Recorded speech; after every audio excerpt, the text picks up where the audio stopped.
my city, I do this for my town. We gotta count bells up and we gotta ring it loud. It's going down, down, down. Yeah, you know it's going down, down, down.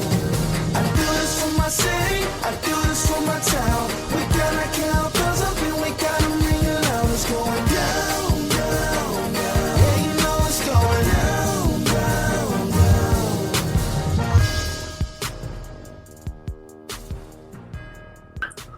Ladies and gentlemen, welcome back to another edition of the Maroon Maniacs. I am Jay Stubbs, followed up with my co-host, Derek Thomas. What's going on, Bulldog fans? We are 3-1, 1-0 in the SEC. Doesn't that sound great? Woo! All the controversy that we've had starting this football season to be 3-1 and 1-0 in the SEC. I wish I could say great like Tony the Tiger, I would, but I am glad that we are 3-1. Ecstatic. What about you, bud? You know, I wish we were 4-0. I can't say that. Yeah. I like having that win against Kansas State. I think that may hurt us in the end for the Bowls. But, Yeah. you know, I'll take a 3-1 start. You know, you would still think on the message boards that we were 1-3 and that we're going to finish 5-7. But We both been going back and forth with Bulldog fans. But hey, that's, you know, it's good to go back and forth and engage fans, engage people, engage other Bulldog fans, because we're out there. Here's the bottom line. The bottom line, even for people who are negative to the people who are uberly positive, we are all passionate about Mississippi State sports, Mississippi State football, and just anything Bulldog related, because we want to see the maroon and white come out on top. this is very true. Very true. So Yep. Go let's ahead. talk about this Wildcat revenge, man. Kentucky. Yeah, I like that, man. Kentucky. What made you?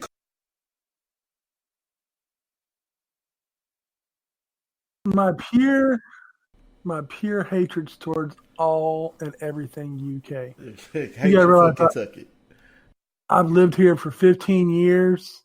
Kentucky fans are the first fans that will text me, call me, let me know that my team has lost in whatever sport. It could be cornhole, and they're still going to let me know that Mississippi State sucks and that Kentucky is the greatest school in the world.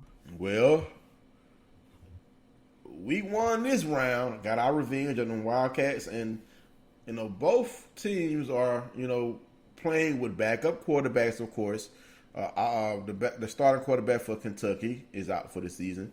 Our starting quarterback to start the season, Tommy Stevens, is still nursing a shoulder/arm, or in Coach Joe Moe's words, upper body.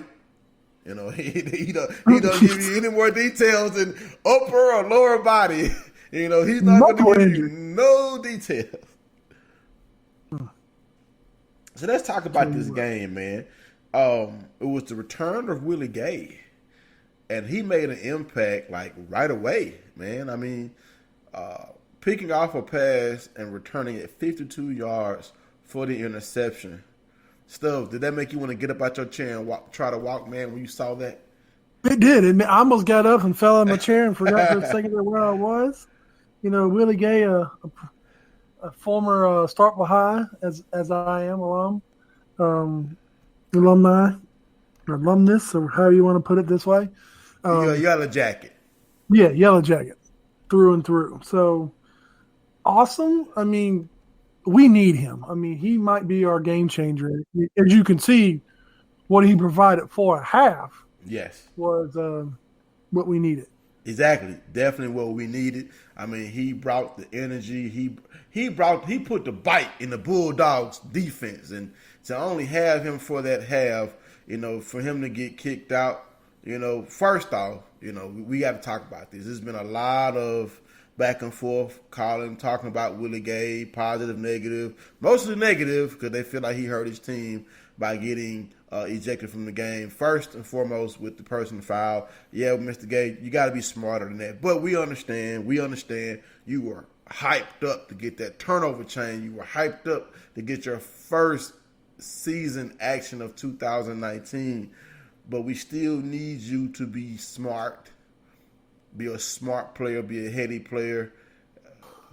Take the helmet off when you get to the sideline, man. I mean, we need you, Willie Gay. We can't lose you. And I don't understand with the referee throwing him out and giving him that number 71. I don't like that guy. He hurt Jaden Crumeny as well. Because when you see Willie clap, Willie thinks that, yeah. But the referee called it on both of them. And, we really did, even though we were able to hold on for the victory, we really, really missed Willie Gay's energy in that second half. So that just lets you know the energy. If we'd had him against Kansas State, man, we win that game. Real talk. Everyone says if Tommy would have finished the game or whatever, no, we'd have had Willie Gay. We'd have won that game. Real talk. So that's what we need to be talking about. Willie's a beast. I mean, no way around it. I mean, we really need him. I mean, he kind of fuels the defense. Earl Thompson, he feeds off of him. I mean, the helmet penalty, that's a stupid penalty all around. I hate it with the passion. Take your helmet off, it's a penalty. Like you said, then that second flag, he thinks he's got it called on old boy. He's walking off clapping, thinking, he's, got this one in the bag. Lo and behold, it's another penalty. I'm like, what refs do we have here? Like, that was one of the worst BS double penalty calls. Go ahead and say the word. Go ahead and say the words, Go ahead and say the words, Stubbs. It was just literally great bullshit. Literally. Yeah, 100%. I got to put this explicit term on the podcast. Stubbs cussed for the first time. That might actually came around. I'm really frustrated. Like I said, yeah. I have so much passion and hatred towards UK. It's almost like Brandon Walker hating Ole Miss, like as much as he hates and speaks about them. Like, I live and breathe and hate UK. If I could go burn down Lexington, I'd burn it to the ground. And speaking of Brandon, safe, hopefully we can get him on the show. We know that show is going to be explicit because I want Brandon Walker full go. I mean, I want him how he goes. But let's look at the stats for this game. We know Garrett Strader started the game at his first win as a Bulldog quarterback, completing 17 of 22 passes for 180 yards. He did have that one bad throw, that one interception, that basically was his only blemish aside from the 2 sacks. So that one bad throw. But, hey, it wasn't enough to hurt us too bad because he made up for it in the ground game, Stubbs. He led the team in rushing, 11 carries, 125 total yards. But on the ground, Colin Hill, 120 yards rushing and 3 touchdowns. I mean, he's already eclipsed his touchdown total from last year. We know why, though. 4 games in. Nick Fitzgerald's gone. He's getting the ball at the goal line. What do you know? Yeah, running back actually scores a touchdown.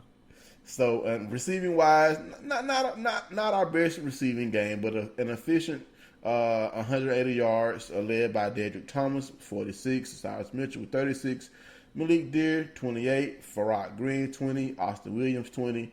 Zuber had a couple of catches for 16, and Javonte Payton a couple of catches for 14. So, the one thing that I want to see Garrett Strader do, I know he's a true freshman. I would love to see him be able to push the ball down the field because we didn't really do a lot of that against Kentucky. We know we're going to have to keep defenses honest, and that's one of the topics we're going to talk about when we get to the Auburn preview. So, defensively, we were led in tackles by C.J. Morgan with 9. Landrews and Arrow both had 7. We finally got some sacks from the defensive line. Chauncey Rivers and Fletcher Adams both had sacks. And Tim Washington out of Yazoo City got a sack. I'm so happy for Tim Washington because he could have been left Mississippi State. He has stayed through and through. He could have left to get more playing time, but he stayed. He's true Maroon. And that's what you want to look for in a player that's going to stay, be a team player, and just stick it out and give you what you get, give you everything he has when you call his number. And I think Shoop needs to use Tim Washington in the blitz game. I mean, the guy's fast. You know, he hadn't been an every down linebacker. Use him in blitz packages. We need to get to that quarterback. And of course, the only interception was Willie Gay's pick 6. So pretty well-rounded effort for our Bulldogs against Kentucky. That's just funny to me. That's just so funny to me. So now, moving right along to this week. Now, we had a lot of quarterback talk. Who's going to start this game? Stories are, Auburn has a true freshman, Bo Nix. We have a true freshman, so this could be true freshman versus true freshman. Who's going to be the first true freshman quarterback in this game to, take control if that happens. Then, we see KT make a tweet about his arm, because how your arm, he has a picture of an old beat up car. And then there's a tweet about Tommy Stevens throwing good in practice. So it's like fantasy football. Who to start, man? Are we going to go with Stevens? Are we going to go with Schrader? We know KT's not going to play, but, who should we play? Should we stay with Schrader? Should we go back to Stevens? A lot of people online feel like we should stay with Schrader. Some people feel like we should go back with Stevens because he gives us the best chance at pushing the ball down the field, which keeping defenses honest. That's what you need to have in the SEC, especially for our squad. We need to have a quarterback that can throw the ball. So if you had a chance to pick our starting quarterback against Auburn, Stubbs, who are you picking? Schrader or Stevens? You know what? I've gone back and forth on this for since the UK game ended. I don't know. Like it's so frustrating. Like devil's advocate, Tommy Stevens is the better pure passer. You can tell just the way the ball spins out of his hands. I know my girlfriend's going to be rolling over in her, chair, falling out of her chair right now when she gets to listen to this conversation. But he throws the better pass. Watching Garrett Schrader throw a couple of passes this weekend, they were flying ducks. It looks like some of his passes look like Peyton Manning's older years. I don't know. Like I understand he's a freshman.